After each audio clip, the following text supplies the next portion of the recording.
পরিবর্তনকে পাখির চোখ করে নিজের বিধানসভা এলাকা চষে বেড়াচ্ছেন নবদ্বীপ বিধানসভার বিজেপি প্রার্থী সিদ্ধার্থ শঙ্কর নস্কর। এদিন হংসরাজ মন্দিরে পুজো দিয়ে প্রচারে ঝড় তোলেন তিনি। সকালের দিকে তিনি গাজনতলা এলাকায় চুটিয়ে জনসংযোগ করেন। শঙ্খ বাজিয়ে বিজেপি প্রার্থীকে অভ্যর্থনা জানান স্থানীয় এক বাসিন্দা। জমি জটে আটকে থাকা ট্রেন পরিষেবা চালু নিয়ে আশ্বাস দিলেন বিজেপি প্রার্থী। সামান্যতম জমি জটে আটকেই রয়েছে, সেটা আমাদের এমপি সাহেবের সঙ্গে আমার বারবার কথা হয়েছে। অতি অল্প দিনের মধ্যে সেই ট্রেন চলাচল শুরু হয়ে যাবে।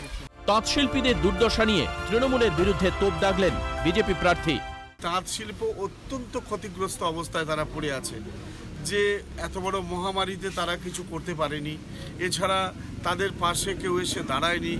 রাজ্য সরকারের তরফ থেকে কেন্দ্র সরকার তাদেরকে দিয়েছিল যে সমস্ত সুযোগ সুবিধাগুলো, যে ঝড়ে ভেঙে যাওয়া তাদের ঘর রিপেয়ারের ব্যবস্থা এবং তাদের জন্য শিল্প উন্নয়নের জন্য কিছু টাকা আর্থিক সাহায্য করেছিল, কিন্তু রাজ্য সরকার সমস্ত চাইতে বঞ্চিত করেছে। এদিন বিকেলে দলীয় কর্মী সমর্থকদের সঙ্গে নিয়ে মায়াপুর হুলোর ঘাট থেকে জগন্নাথ মন্দির পর্যন্ত তিনি ছুটিয়ে জনসংযোগ করেন।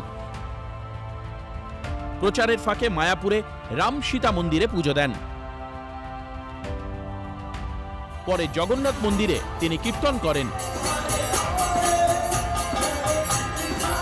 নবদ্বীপ থেকে Prosenjit Chowdhury report, Calcutta television network.